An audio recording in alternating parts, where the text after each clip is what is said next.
President Putin wanted less NATO, and therefore he invaded Ukraine, but he is getting more NATO, with more NATO presence in the eastern part of the alliance, and also with more members. And the decision by Finland and Sweden to apply for NATO membership, they are historic decisions, and Finland and Sweden as NATO members will strengthen NATO, strengthen our transatlantic bond. We also discussed the preparations for the upcoming NATO Summit in Madrid, which will be a summit that takes place at a pivotal time for our security, where we will make sure that NATO continue to adapt to a more competitive world with strategic competition, and where we see the impact on our security from authoritarian powers like Russia and China, and also the need for NATO to work together, to stand together, and to ensure that we further strengthen the bond between North America and Europe in NATO. So I'm looking forward to welcoming President Biden to our summit in Madrid in a few weeks' time. Mr. Secretary, can you give us a sense right now, as far as NATO is concerned, what is your best assessment of the end game in the war in Ukraine, both in terms of how it will end and also the timeline?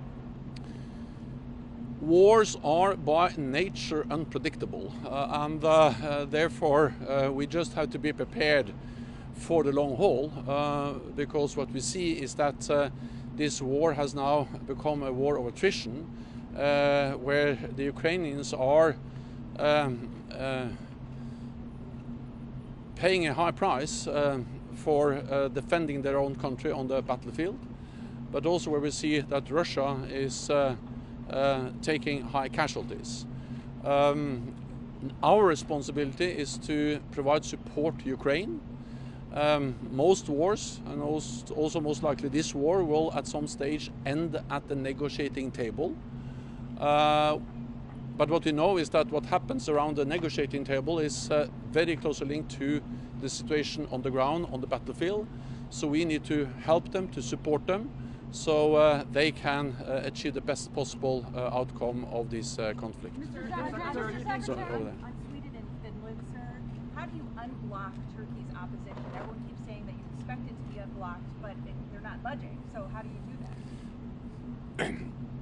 When an ally, Turkey, raises concerns, then we have to do what we always do in NATO, and that is to sit down, address those concerns, and then find a united way forward. And that's exactly what we are doing now. We are in close contact with Ankara, with the political leadership there. I've spoken to President Erdogan, and we're also very close contact with Sweden and Finland. And I also convened a meeting in the coming days with senior officials from Stockholm, from Helsinki, and from Ankara. I think we need to also recognize that Turkey is an important ally. Turkey contributes to our security in many different ways. We can just address or recognize their strategic geographic location bordering Iraq and Syria. Turkey has played a key role in the fight against ISIS-Daesh, but also Black Sea nation close to Russia. Of course, Turkey matters for our alliance. And therefore, we need to do as we always do in NATO, sit down and find a common way forward. Mr. Secretary, thank you. Do you believe that Ukraine can still win this war, and do you believe that they will need to ultimately concede some territory in order to get to the negotiating table and bring this to an end? I trust, and I am fully confident in, the political leadership in Ukraine. It's for them to make those hard decisions, to make those difficult assessments. It's for us to support them. So they are in the best possible decision or position when negotiations starts, because most wars, also most likely this war, will at some stage end at the negotiating table.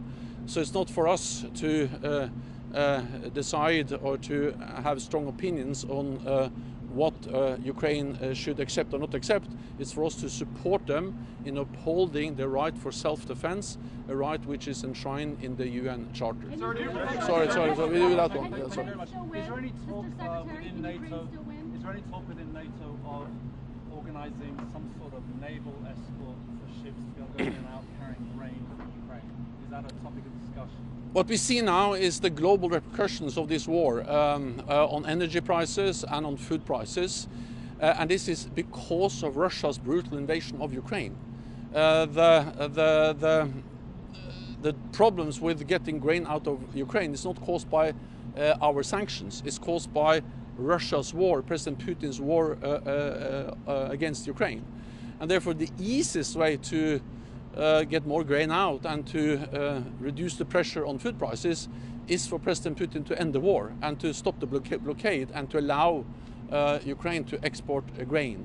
As long as that's not the case, I welcome the effort by different countries, including NATO allies, also in close coordination with the UN, to look for ways to get more grain out, partly by land or on land with on road and trains, but also looking into the possibility of getting some grain out by ship.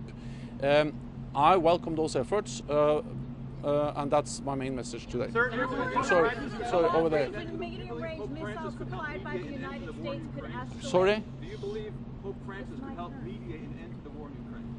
I'll not speculate about that. I think the main thing we need to say is that we support Ukraine, both on the battlefield with support from NATO allies and partners, but also when they make the judgments on what kind of negotiations they are ready to engage in. Then, yeah. Could you be more specific about your meeting with President Biden now? What are the next steps of the US and NATO combined to stop the current Russian momentum and the gains they are steadily making on the battleground? Well, the United States is leading the efforts to provide support to Ukraine. And NATO allies and the United States are providing an unprecedented level of military support. This is making a difference on the battlefield every day. And we need to sustain that support. We need to be prepared for long haul.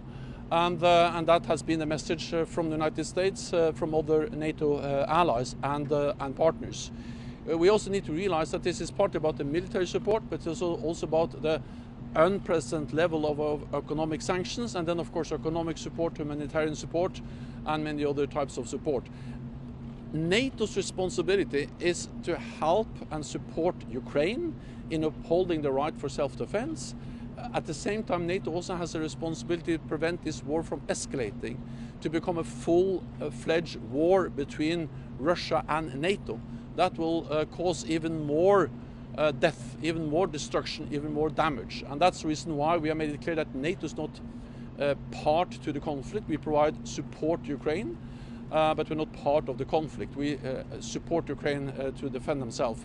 And the reason why NATO and NATO allies have deployed more troops in the eastern part of the lines to remove any room for miscalculation or misunderstanding in Moscow about our readiness to protect and defend all allies. This is deterrence. That's not to provoke a conflict, but it's to prevent the conflict, to prevent escalation. Then I think it's fair now to do this one. Yeah. Would you like to see the U.S. play a greater role mediating between Turkey and Sweden and Finland?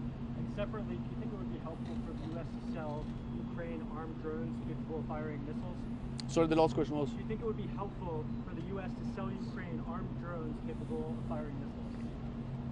So, the United States and also other NATO allies and partners are now delivering a wide range of different military capabilities, equipment to Ukraine, also modern systems, and that's extremely important. I will not go into the specific systems, but it has been publicly announced some of the latest deliveries, including rocket systems with longer range and higher precision. This adds to the effort of all allies to help support Ukraine. This is of course about supporting and helping Ukraine, but it's also about preventing Russia and President Putin to be rewarded for his brutal military action against Ukraine. So we need to ensure that Ukraine prevails as an independent, sovereign, democratic nation in Europe, and that President Putin is not rewarded for his aggressive actions. That's the reason why we provide support to Ukraine. And would you like to see the U.S. play a greater role mediating? Well, of course, all NATO allies consult on these issues. We discussed it with the President, with the Vice President and National Security Advisor in our meeting today. But this is about Finland and Sweden joining NATO, and therefore, of course, NATO also facilitate and work with those two applicant countries and Turkey to find a way forward. Then, sorry, it's okay. Question about the long range and the medium range missiles is that Russia says that's profit. I have to go over there And to. how much of a concern is that Sorry. actually an escalation? Sorry. Are you afraid to answer that question, sir?